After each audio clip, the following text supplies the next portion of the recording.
Hey guys, in this video, we will put the spotlight on a South Korean action film titled Old Boy. The movie tells us the story of two men who want to take revenge on each other. They go about it in the most brutal way possible. Let's get started and find out how. The movie starts and we see that in 1988, a businessman named Oh Dae-soo is arrested for drunkenness and ends up missing his daughter's 4th birthday. His friend Ju-hwan bails him out, and upon getting out, he calls his daughter and asks her to wait for him, but it is too late. He goes home and disappears after leaving a present for his daughter. He is kidnapped and wakes up in a sealed hotel room, where food is delivered through a trap door. He has no idea why or by whom he was abducted, neither does he know where he is. He gets gassed on a regular basis. It happens every time his captors cut his hair, clean up where he lives, or change his clothes. Thank God for small mercies, as he has a TV in his room and this is the only way he knows about the outside world. Watching TV, Dae-soo learns that his wife has been murdered and he is the prime suspect, as his blood and fingerprints have been found at the crime scene. By now, the man has started to hallucinate. As time goes by, his situation gets worse as his mental condition starts to go unstable and he tries to end his life on multiple occasions as well. He is saved by his captors every time. One day, he comes up with the idea of writing a journal in order to hold on to his sanity, and he also goes on to make a list of people who have a grudge against him. Dae-soo also tries to learn to fight and trains regularly for the time when and if he gets into a fight with his captors. It has been 6 years and he is sick of living in that tiny place, so he starts to dig a tunnel using a metal chopstick. After a considerable amount of time, he manages to dig a hole into the wall and one day takes his hand out and feels the rain. Dae-soo is now optimistic about escaping this place, but that day, he is yet again gassed and goes unconscious right away. A woman walks into his room and goes on to hypnotize him. After spending 15 long years in captivity, he finds himself out of that place wearing nice clothes and a watch as well. He has trouble opening his eyes because he has been away from the sunlight for a long time. After a while, he gets better and spots a man sitting on a ledge. The man tells him not to stop him from jumping off the ledge, but Dae-soo is too busy relishing the fact that he is out and he is seeing another human being. He grabs the hands of the man and rubs them on his face as he tells himself that this is not a dream. As the man tries to drop himself off a considerable height, Dae-soo grabs him and tells him that he should listen to a story before he dies. Dae-soo then goes on to tell his story to the man and walks away. The man was hoping that Dae-soo would ask him about the reason behind his wanting to die, but it does not turn out to be the case. Dae-soo then leaves the building and that man on the other hand leaves the world as he drops himself on top of a car. Dae-soo walks around the city trying to think what he should be doing next. The man does not contact any of his relatives as he knows that he is a suspect in the murder of his wife. He then tests his fighting skills on a group of thugs and manages to beat the crap out of them using his fists. He goes back to walking around the city contemplating what to do next. He sits in front of a restaurant and there, a homeless man joins him. He gives him a cell phone and a wallet as well. Before Dae-soo can ask him any questions, he tells him to hold them back because he himself does not know anything at all. Now that he has the money, he right away goes to a sushi place and orders a meal. As he sits in the restaurant, Dae-soo realizes that the server at that place happens to be one of the contestants in a cooking competition that was broadcasted on TV. He then receives a call. Upon asking who is calling, he gets to hear taunts as his captor asks him how does he like his new suit. Dae-soo then goes on to ask him why they kept him in and starts to guess the names of the people behind his abduction. The man however does not reveal anything and further goes on to add that his identity is not really important here. Before he hangs up, he tells Dae-soo to think about his past, the things he did in the past, and try to come up with a conclusion as to who was behind his abduction, and then the mysterious man also tells him to find him as soon as possible. In the meantime, his server, the girl named Mi-do, shows up with the octopus he ordered. He grabs the octopus like an animal and goes on to devour the creature. This apparently does not turn out to be a good idea as he goes unconscious after eating that.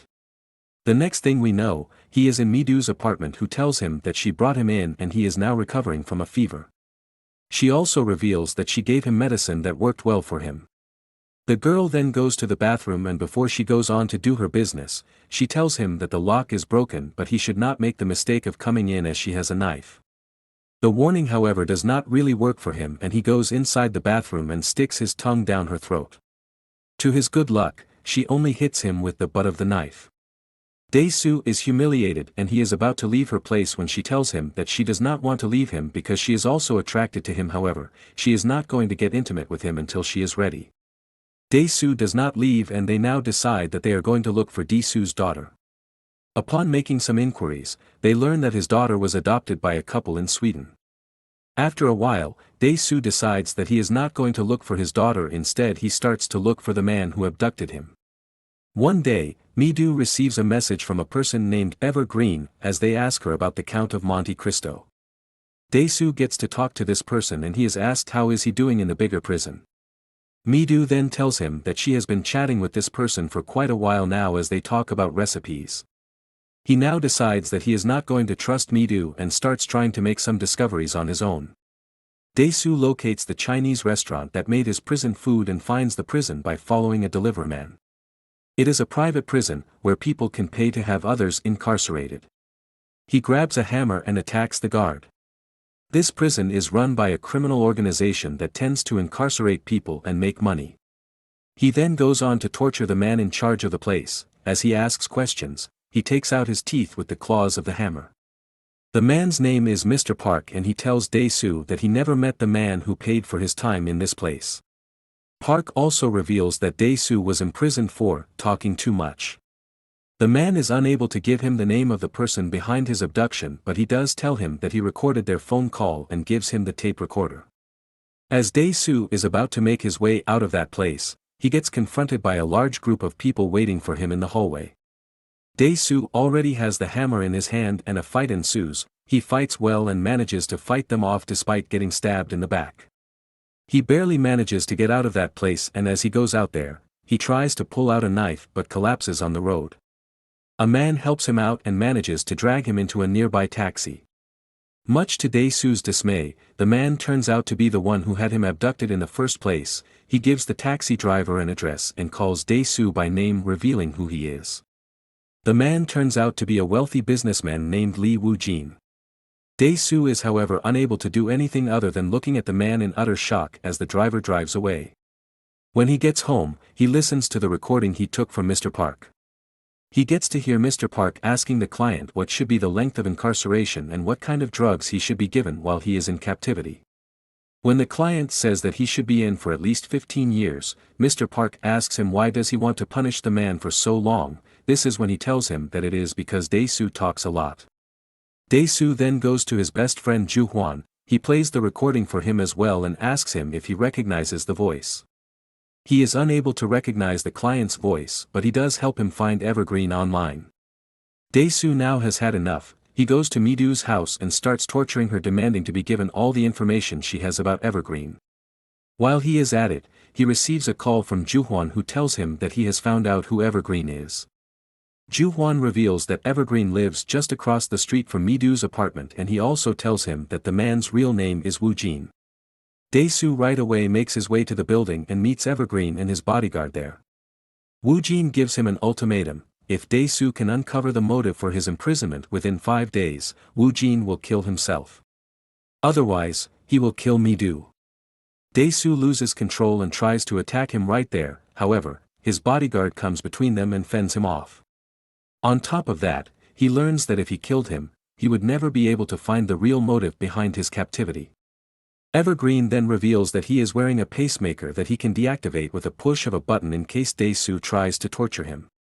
Dae-soo gets back and sleeps with Mi-do. Meanwhile, Ju-hwan tries to contact Dae-soo with important information but is murdered by Woo-jin. Dae-soo eventually recalls that he and Woo-jin had gone to the same high school, and he had witnessed Woo-jin committing incest with his own sister. He told Ju-hwan what he had seen, which led to his classmates learning about it. Rumors spread and Woo-jin's sister killed herself, leading a grief-stricken Woo-jin to seek revenge. In the present day, Dae-soo leaves Mi-do with Mr. Park and sets out to face Woo-jin. Dae-soo goes to Woo-jin's penthouse where Woo-jin reveals that Mi-do is actually Dae-soo's daughter. Woo-jin had orchestrated everything by using hypnosis to guide Dae-soo to the restaurant, arranging for them to meet and fall in love so that Dae-soo will experience the same pain of incest that he did. He reveals that Mr. Park is still working for him and threatens to tell the truth to Mi-do. Dae-soo apologizes for his involvement in the death of Woo-jin's sister and humiliates himself by imitating a dog and begging. When Woo-jin is unimpressed, Dae-soo cuts out his own tongue as a sign of penance. Woo-jin finally accepts Dae-soo's apology and tells Mr. Park to hide the truth from Mi-do. He then drops the device he claimed was the remote to his pacemaker and begins walking away. Dae-soo activates the device to kill him, only to find it is actually a remote for loudspeakers, which play an audio recording of Mi-do and Dae-soo having sex. As Dae-soo collapses in despair, Woo-jin enters the elevator, recalls his sister's suicide, and shoots himself in the head. Sometime later, Dae-soo finds the hypnotist to erase his knowledge of Mi-do being his daughter so that they can stay happy together. To persuade her, he repeats the question he heard from the man on the rooftop, and the hypnotist agrees. Afterwards, Mi-do finds Dae-soo lying in snow. The two embrace as Mi-do confesses her love for him. This is where the movie ends. Wow, that was quite an interesting story. Wouldn't you agree? Let us know what your thoughts are after watching it. Like and subscribe for more awesome videos like this. See you all in the next one.